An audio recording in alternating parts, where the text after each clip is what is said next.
Hello everyone, welcome back to my YouTube channel. I am homeopath. Hope you all are doing well. और मेरा नाम है doctor जोशिन Mansuri और आज का जो हमारा लेक्चर है उसके अंदर हम एक डिजीज के बारे में बात करने वाले हैं जो कि है इक्थियोसिस।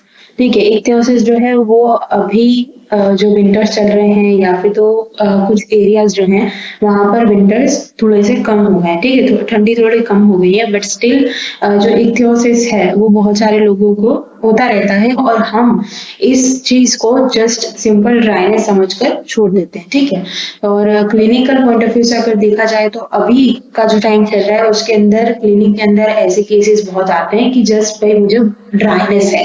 ठीक है, स्किन का ड्राइनेस है किसी भी पर्टिकुलर पार्ट के ऊपर।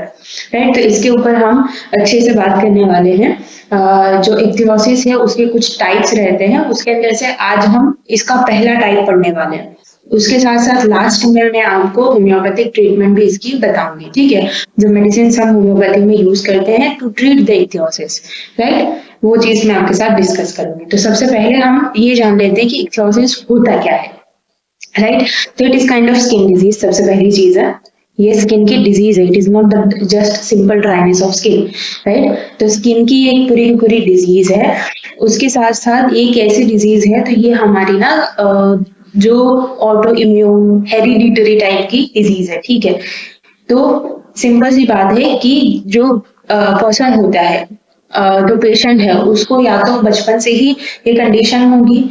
तो बहुत लोग इस तरीके से आते हैं, जो अगर छोटा बेबी है तो उसको बोलेंगे कि छोटे बेबी को बहुत ज्यादा ना ड्राइनेस हो रही है स्किन की, तो मैं कौन सी क्रीम लगाऊं। ठीक है, इस तरीके से भी लोग आता है but it is the hereditary skin disease. ये जो हमारे पेरेंट्स है उनसे बच्चों के अंदर ट्रांसफर होता है। ठीक है, और ये कैसा है, हमारा ऑटोसोमल डोमिनेंट है। ठीक है, ऑटोसोमल डोमिनेंट का मतलब ही ये होता है कि जो हमारे पेरेंट्स हैं उनसे बेबी के अंदर ये चीज ट्रांसफर होती है।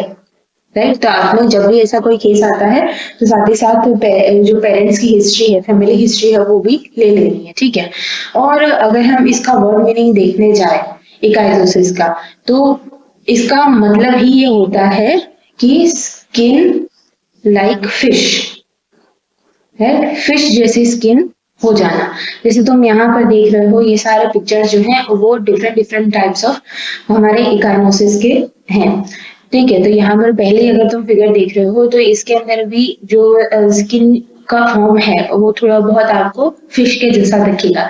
फिश की स्किन कैसी होती है कि उसके अंदर इस तरीके से पैटर्न होती है। यहाँ पर भी कुछ इसी तरीके से पैटर्न है, यहाँ पर देखोगे वो भी कुछ इसी तरीके से पैटर्न है। ठीक है, आगे भी दूसरे सारे भी बहुत सारे पिक्चर्स है, वो मैं आगे डिस्कस करूंगी आपके साथ। ठीक है, उसके अलावा अगर हम इसके कुछ कैरेक्टरिस्टिक देख लें, दैट मीन्स कि किस तरीके से आप इकाइटोसिस को डायग्नोस करोगे, क्या ऐसी कंडीशन है, क्या ऐसे क्लिनिकल फीचर है जो कि आप देख कर या फिर तो जो कि आप सिर्फ केस टेकिंग की एक दो सिम्टम लेकर बता सकते हो कि ये इकाइटोसिस है। ठीक है, तो उसके अंदर सबसे पहली चीज स्किन लाइक फिश। ठीक है, तो मैं यहाँ पर फिश लिख देती हूँ कि भाई स्किन लाइक फिश है तो अगर पेशेंट को ये कंडीशन हो सकती है। उसके अलावा अगर पेशेंट को एक्सेसिव ड्राइनेस है एंड स्केलिंग ऑफ स्किन है। ठीक है, स्केलिंग क्या होता है, scaling of skin that means कि जो पेशेंट का स्किन है वो निकलेगा। जैसे यहाँ पर इस फिगर में देख रहे हो ना, तो यहाँ पर क्या है, ये जो पेशेंट का स्किन है, यहाँ का जो स्किन है वो पूरा इसका छिलके की तरह ये निकल जाएगा। ठीक है, तो इस तरीके की भी कंडीशन अगर लेकर कोई पेशेंट आता है तो ज्यादा घबराना नहीं है। ऐसी कंडीशन में लोग बहुत ज्यादा घबरा जाते हैं कि मुझे सोरियासिस तो नहीं है, तो हर स्किन कंडीशन सोरियासिस नहीं होती।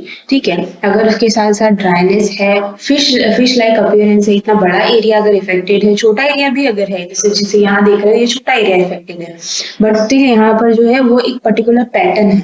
राइट, तो ये इकाइटोसिस हो सकता है। अब जैसे मैंने आपको बोला कि इसके बहुत सारे टाइप्स है, इसके अंदर से हम आज पहला टाइप पढ़ने वाले हैं जिसका नाम है इकाइटोसिस वल्गैरिस। ठीक है, इकाइटोसिस वल्गैरिस, ये जितने भी फोटोज आप यहाँ पर देख रहे हो ये सारे इकाइटोसिस वल्गैरिस के हैं। इसके अलावा भी दूसरे बहुत सारे टाइप्स आते हैं इकाइटोसिस के। राइट, तो अभी हम सिंपली इसी कंडीशन को डिस्कस करेंगे। तो पहली चीज of course it is hereditary autosomal dominant. उसके अलावा ये जो है ना वो बच्चों के अंदर ज्यादा देखने को मिलता है।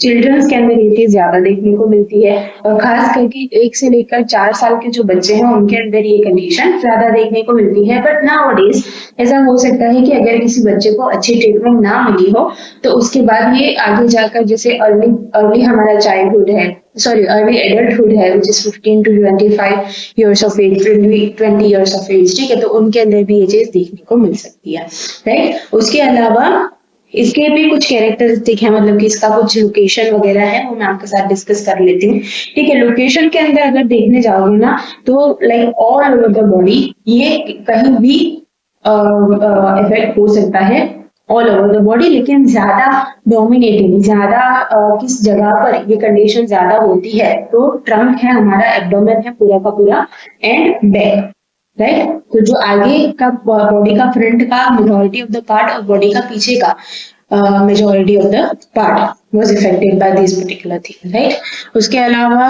जैसे इसके अंदर जो मैंने आपको यहाँ पर फोटोज बता कर रखे हुए हैं, वो जो हमारा एरिया है उसके वाइज अलग अलग रहता है, तो वो मैं आपको साथ अभी डिस्कस कर लेती हूँ कि भाई इसके क्लिनिकल फीचर क्या, कैरेक्टरिस्टिक है, क्लिनिकल फीचर क्या है।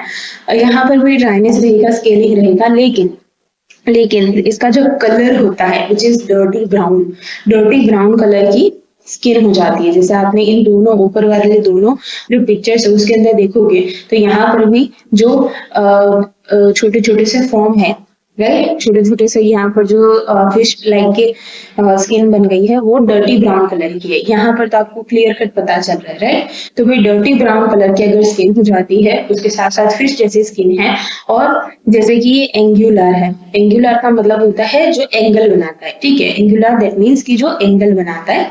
तो एंगुलर स्केल अगर होते हैं तो वो एंगल के ऊपर भी होते हैं और वो एंगल भी बनाते हैं।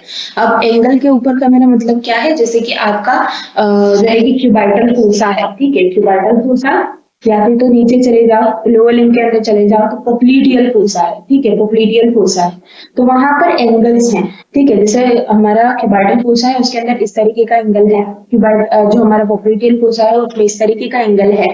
उसके पोप्लीटियल फोसा के नीचे चले जाओ तो जो काफ मसल्स हैं उसके अंदर भी कुछ आपको प्रोमिनेंट वहां पर स्ट्रक्चर्स देखने को मिलता है। तो जैसे ये वाला जो पिक्चर देख रहे हो ना, यहाँ पर मैं थोड़ा सा जूम करके दिखा देती हूँ, ठीक है। यहाँ पर ये जो है वो हमें पोप्लीटियल फोसा के नीचे वाले पार्ट के अंदर स्केल दिखाई दे रहा है, पूरा का पूरा जो हमारा काफ मसल वाला एरिया है वो इफेक्टेड है, ठीक है। तो इसको हम कहेंगे कि भाई ये एंगुलर टाइप ऑफ इकाइनोसिस वल्गैरिस है, ठीक है। तो ये चीज एक क्लियर हो गई। उसके बाद एक दूसरा फॉर्म है इसका, ठीक है, कि भाई स्पेरिंग फ्लेक्शर्स, राइट, स्पेरिंग फ्लेक्शर्स के ऊपर ये चीज देखने को मिलती है। दैट मींस कि फ्लेक्शर है, अगेन यहाँ पर क्यूबाइटल फोसा, पोप्लीटियल फोसा तो आ ही जाएगा, लेकिन साथ ही साथ जो हमने फ्रंट और बैक मतलब कि ट्रंक और बैक की भी बात करी थी कि वहां पर भी ये चीज होती है, तो फ्लेक्शर सरफेसेस जो है वहां पर भी ये चीज होती है, विच इज स्पेरिंग फ्लेक्शर, वहां पर स्पेरिंग फ्लेक्शर टाइप के आपको लीजन देखने को मिलेंगे, ठीक है। यहाँ पर जैसे देख रहे हो ये पूरा का पूरा नेक से लेकर बैक का अपर पार्ट का जो एरिया है वो इफेक्टेड है, ठीक है। बहुत ज्यादा ड्राइनेस है यहाँ पर।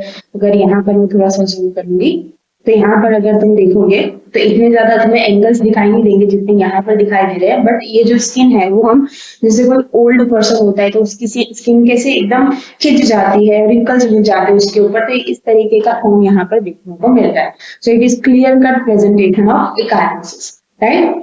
उसके अलावा ये पूरी बॉडी के ऊपर हो सकता है, वो चीज मैंने आपके साथ डिस्कस करी। देन अगर हम पाम और सोल की बात करते हैं, ठीक है, जैसे मैंने यहाँ पर पाम और सोल के फोटोज यहाँ पर डाल रखे हैं, ठीक है। तो यहाँ पर एज सच देखने से पाम और सोल जो है वो इसके थोड़े से हमें नॉर्मली दिखाई देते हैं, लेकिन अगर मैं आपको बताऊं सोल के ऊपर ये चीज ज्यादा दिख रही है। जैसे यहाँ पर ये देखोगे, ठीक है, ये क्या है, जो हमारी रेखाएं होती है, ठीक है, वो बहुत ज्यादा प्रोमिनेंट है, पूरा का पूरा यहाँ पर जो है कि खड्डा बन गया है, राइट। यहाँ पर देखोगे तो इतनी ज्यादा रेखाएं जो है उभर के आ रही हैं। यहाँ पर भी अगर तुम देखोगे तो एस सच जो है वो थोड़ा सा नॉर्मल हैंड दिख रहा है, लेकिन ये अगर तुम देख रहे हो, थोड़ा सा ज्यादा ध्यान देकर देखोगे, ठीक है, ये जो है खास करके जो फिंगर्स के नीचे का पार्ट है, यहाँ पर क्या है, रेखाएं बहुत उभर कर आ रही हैं, राइट। तो ये भी एक कंडीशन यहाँ पर हो सकती है। इसको हम क्या बोलते हैं, there is increase marking, increase marking. जो रेखाएं हैं वो बहुत ज्यादा उभर कर आ रही हैं, वो बहुत इंक्रीजली मार्क हो रही है, बहुत अच्छे से हमें दिख रही है। बहुत सारे लोगों में क्या होता है कि लाइक नॉर्मल लोगों में क्या होता है कि ये जो रेखाएं हैं वो इतनी ज्यादा नहीं दिखती। नॉर्मल लोगों में अगर हम पाम की बात करते हैं ना, तो हमें जस्ट ये वाली रेखा और ये वाली रेखा दिखती है, राइट, जो कि ज्योतिष लोग देखकर बता देते हैं।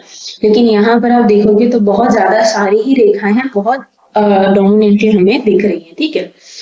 उसके अलावा एक इसका दूसरा फीचर है कि भाई आप और ज्यादा अच्छे से देख पाओगे। ऐसा मुझे उसका जो फोटो है वो नहीं मिला है, बट मैं आपको बता देती हूँ कि फॉलिक्यूलर हाइपर केरेटोटिक पेप्यूल्स बनते हैं, ठीक है। तो ये पेप्यूल जो है वो ऐसा सारे कंडीशन के अंदर आपको नहीं देखने को मिलेंगे, सारे पेशेंट के अंदर नहीं देखने को मिलेंगे जितना डोमिनेंट आपको ये सारे दिख रहे हैं, ठीक है। लेकिन कुछ पेशेंट्स के अंदर आपको पेप्यूल्स भी देखने को मिल सकते हैं, इरप्शन देखने को मिल सकते हैं, ठीक है। खास करके जब हमारा shoulder, arm, buttocks and thigh affected है, तो ठीक है, जैसे मैंने आपको आगे ही बताया कि पूरा ही बॉडी से इफेक्ट हो सकता है। तो जो मेजॉरिटी हमने देखा एब्डोमेन और बैक था, उसके बाद हमने कुछ फ्लेक्सर सरफेसेस देखी, पाम एंड सोल देखे, और जो रेस्ट ऑफ हमारी बॉडी का पार्ट रह जाता है लाइक शोल्डर, आर्म, बटक, थाई, ठीक है, तो उसके अंदर अगर इसका इफेक्शन होता है, so there is may be the chances की पेप्यूल्स वहां पर बन जाए, खास करके फॉलिकुलर हाइपर केरेटोटिक, राइट, जो डार्क कलर के, ब्लैक कलर के होते हैं, ठीक है। उसके अलावा इसका एक बहुत पर्टिकुलर फीचर है, जैसे मैं कब से बोल रही हूँ कि ड्राइनेस होती है, ठीक है। लोग बहुत बार लेकर आते हैं कि जस्ट ड्राइनेस है, ठीक है। तो इसका एक टिपिकल फीचर है कि इसके अंदर पेशेंट को इरिटेशन होती है जहां पर भी ये होता है, ठीक है। मतलब कि बहुत ज्यादा पेशेंट बार बार खुजली करेगा, बार बार उस एरिया के ऊपर अपना हाथ फेरता रहेगा, ठीक है। इरिटेशन होती है, और साथ ही साथ ये इरिटेशन, ये पूरी कंडीशन जो है वो एग्रावेट होती है in the winter, which is very characteristic और very kind of common symptom, ठीक है। तो ये एक चीज है कि भाई इतना अगर आपने देख लिया किसी पेशेंट के ऊपर, तो आप इजीली इसको डायग्नोज कर पाओगे। लास्ट जो ये हमारा फोटो है ना, इसके अंदर आप देखोगे तो इतना ज्यादा एरिया बड़ा वाला इफेक्टेड नहीं है। तो आप बोलोगे कि भाई बड़ा एरिया होगा तभी हम उसको एकाइनोसिस बोलेंगे, ऐसा नहीं है। तो अगर छोटा एरिया भी है, जैसे यहाँ पर देखोगे तो बहुत कम एरिया के अंदर इस तरीके से पैचेस बने हुए हैं, जबकि उसका दूसरा लेग है उसके ऊपर बिल्कुल कोई पैच नहीं है, वो क्वाइटली थोड़ा सा नॉर्मल है, ठीक है। तो अगर इस तरीके की भी कंडीशन है तब भी आप इसको एकाइनोसिस ही बोलोगे, ठीक है। अब हम बात करते हैं हमारी ट्रीटमेंट की, राइट। साथ ही साथ हम इसकी होम्योपैथिक ट्रीटमेंट भी देखेंगे। ट्रीटमेंट के अंदर जो है कि लाइक हम पेशेंट को ना सुपरफिशियली भी कुछ चीजें लगाने को दे सकते हैं। तो the very most common was the cream. Cream जो है उसका बेस होना चाहिए ग्लिसरीन का, क्योंकि ग्लिसरीन जो है वो हमारी स्किन के ऊपर जहां पर भी हम ग्लिसरीन लगाते हैं तो वो हाइड्रेशन, वाटर को कंटेन करने का, वाटर को वहां पर बांधे रखने का काम करता है, ठीक है। तो ग्लिसरीन हो, साथ ही साथ अगर 10% जितना यूरिया हो तो वो क्रीम बहुत बेस्ट रहती है। और अगर आपने यूरिया यूज नहीं करना है तो जस्ट आप ग्लिसरीन ले लो, उसी के साथ साथ वाटर को मिक्स कर लो, ठीक है। थोड़ा बहुत वाटर को मिक्स कर लो, बिकॉज ग्लिसरीन जो है बहुत ज्यादा थिक होता है, स्टिकी होता है, तो कुछ लोगों को नहीं अच्छा लगता, तो उसके साथ थोड़ा सा हम वाटर उसको अच्छे से मिक्स करके भी दे सकते हैं। उसके अलावा तुम ग्लिसरीन ले लो, साथ ही साथ हमारी पेट्रोलियम दे दो, ठीक है। पेट्रोलियम का जो मदर टिंचर है उसके कुछ ड्रॉप्स अंदर डालकर मिक्स करके दे दो, वो भी चीज चलेगी। उसके अलावा जो पेट्रोलियम है, पेट्रोलियम हमारी मेडिसिन है, उसकी भी क्रीम आती है, ठीक है, वो दे दो, तो जो ड्राइनेस है वो ठीक हो जाएगी, इचिंग ठीक हो जाएगी, ठीक है। अब हम बात करते हैं इसको परमानेंटली ठीक करने की, मतलब कि हमारा होम्योपैथिक ट्रीटमेंट देने की। होम्योपैथी के अंदर हमारे पास बहुत सारी ऐसे मेडिसिन हैं जिनके अंदर ड्राइनेस है, तो वो सारी मेडिसिन आप यूज कर सकते हो। बस आपने ये देखना है कि आपके पेशेंट का जो कैरेक्टरिस्टिक है वो क्या है। कुछ मेडिसिन मैं बता देती हूँ। First one which is arsenic, second one arsenic iodatum, ठीक है। उसके बाद आती है हमारी third medicine which is graphites. सारी मेडिसिन का मैं आपको डिटेल में बताऊंगी। And hydrocotyle, then another medicine was the kali iod, then natrum carb and lastly petroleum. ठीक है, ओके। तो सबसे पहले हम आर्सेनिक देख लेते हैं। आर्सेनिक आप कब यूज कर सकते हो, कैसी कंडीशन में यूज कर सकते हो। आर्सेनिक का जो कोर है, बिकॉज इट इज पॉलीक्रेस मेडिसिन, तो आर्सेनिक का कोर है वो क्या है, रेस्टलेसनेस, एंजाइटी, जो है कि टाइम बहुत जल्दी पास नहीं होगा, बहुत स्लोली पास होगा, बहुत रेस्टलेस है, इधर उधर बिल्कुल पेशेंट बैठता रहता है, एक जगह पर स्टिल नहीं बैठा रहता, इंटेलिजेंट होता है। ठीक है, तो ये सारा इसका कोर है। लेकिन मैं यहाँ पर ज्यादा आपको फोकस करूंगी ऑन द स्किन, राइट, क्योंकि हम यहाँ पर एक स्किन कंडीशन को देख रहे हैं। तो भाई आर्सेनिक अगर आपको देनी है, या फिर तो आर्सेनिक का पेशेंट कैसा हो सकता है, तो भाई खास करके वहां पर इचिंग होगी, इचिंग है, and the very most important thing which is burning, right. अगर बर्निंग है इचिंग के साथ साथ with all this kind of things, ठीक है, and dryness, roughness of the skin, and very most important thing which is aggravation in the winter, right। तो easily आप patient को आर्सेनिक दे सकते हो। Arsenic iodatum, there is exfoliation, right, exfoliation, जो skin है वो पूरी निकल जाएगी।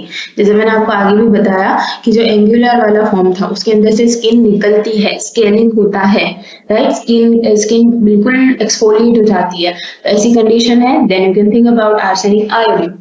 There is a large area, if the large area was affected, right, बहुत बड़ा एरिया है, बैक पूरा बैक भर गया है, पूरा एब्डोमेन भर गया है, पूरा लोअर लिम्ब भर गया है, राइट, तब आप इस मेडिसिन को यूज कर सकते हो। There is a rawness, there is a itching, and the very most important thing which is aggravation by washing, right, aggravation bye washing अगर है तो you can think about the arsenic iodatum. उसके अलावा इसका कुछ मतलब कि बेसिक चीज है कि भाई एमिसिएशन होगा पेशेंट को, उसी के साथ साथ जो है कि स्क्रोफ्यूलस जो ग्लैंड्स हैं वो मतलब इसका डायथेसिस जो है वो स्क्रोफ्यूलस है, तो इसकी ग्लैंड्स जो है वो एनालार्ज रहेंगी उस पर्टिकुलर एरिया की। ठीक है, तो ये सारे कॉमन चीजें हैं फॉर दिस पर्टिकुलर मेडिसिन। उसके बाद अगर हम ग्रेफाइटिस के ऊपर चलते हैं, there is a rawness, there is a जो है कि हमारा हार्डनेस ऑफ द स्किन हो जाता है, उसके अलावा ड्राइनेस है, इचिंग है। ठीक है, ये सारी कॉमन चीजें हैं। The most important thing for the graphites was the sticky discharge, right, sticky discharge है, जिसे आगे हमने देखा कहीं पर भी डिस्चार्ज नहीं था, लेकिन अगर डिस्चार्ज होता है और इस तरीके का टिपिकल पिक्चर आपको दिखता है, then you can think about graphites, and very easily ये सारी चीजों को ठीक कर देता है। यहाँ पर एक बहुत इंपॉर्टेंट चीज है लोकेशन। ठीक है, तो भाई लोकेशन के अंदर आपको मिल जाएगा बैंड्स ऑफ हमारा लिम्ब है, बैंड्स ऑफ नेक है, अगर वहां पर ये सारी चीजें हुई हैं तो ग्रेफाइटिस बहुत अच्छा काम करती है। देन उसके बाद हाइड्रोकोटाइल की जब हम बात करते हैं तो भाई हाइड्रोकोटाइल के अंदर क्या है, खास करके जो लोकेशन हम देखेंगे तो ट्रंक है, राइट, एब्डोमेन है, बैक है, तो उस कंडीशन के अंदर hydrocotyle was the best one. And there is a thickness, excessive thickness of the skin, खास करके जो हमारा एपिडर्मिस है, जो ऊपर का लेयर है, उसके अंदर बहुत ज्यादा थिकनेस है अगर पेशेंट को इन जनरल भी। एंड इनटॉलरेबल इचिंग है, राइट, इचिंग है इनटॉलरेबली, खास करके सोल के अंदर। ठीक है, सोल के अंदर अगर इचिंग है देन आपका हाइड्रोकोटाइल बहुत अच्छे से काम करेगा। ठीक है, ऊपर जितनी भी मेडिसिन हमने देखी उसके अंदर कहीं पर भी सोल का जिक्र नहीं आया, तो सोल के अंदर अगर ये कंडीशन आती है तो then you can think about the hydrocotyle. Hydrocotyle की क्रीम ये आती है मार्केट के अंदर और उसका मदर टिंचर भी आता है, तो आप वो भी यूज कर सकते हो एक्सटर्नली। ठीक है, जो हमारा काली आयोड है उसके बारे में बात करेंगे तो उसके बहुत मतलब कि कम आपको सिम्टम्स देखने को मिलते हैं, बट बहुत स्ट्राइकिंग है। There is a purple colour of the skin. Second thing which is, अगर पेशेंट को एग्रावेशन होता है by covering at that particular part, right, तो आप काली आयोड को दे सकते हो। नाइट्रम का आपकी बात करेंगे, so the very important thing which is cracking of the skin, cracking of the skin, right. And यहाँ पर भी सोल की बात आती है, सोल के लिए आप दे सकते हो, बट सोल के अंदर यहाँ पर आपको रॉनेस और साथ ही साथ पेन फील होगा, जो कि सोर होगा, सोरनेस फील होती है, तब आप नाइट्रम काप को यूज कर सकते हो। अगर नाइट्रम काप का भी मदर टिंचर आता है और उसकी भी जो है कि हमें क्रीम वगैरह मिल जाती है एसबीएल कंपनी की। देन लास्टली पेट्रोलियम की बात करेंगे। पेट्रोलियम वे मोर कॉमन है, ठीक है। इसके अंदर भी आपको ड्राइनेस फील होती है, इचिंग है and cracking of the skin है, ठीक है। बहुत ज्यादा इंटेंस इचिंग है, स्क्रैचिंग करता है पेशेंट, एग्रावेशन का स्क्रैचिंग है, ठीक है। तो ये सारी चीजें पेट्रोलियम में आ जाती है। सो होपफुली आपको यहाँ तक सारी चीजें समझ में आई होंगी, कुछ नया सीखने को मिला होगा, ठीक है। You have any doubt then you can ask me in the comment section. So please like, comment, share and subscribe to my channel, and thank you so much for watching.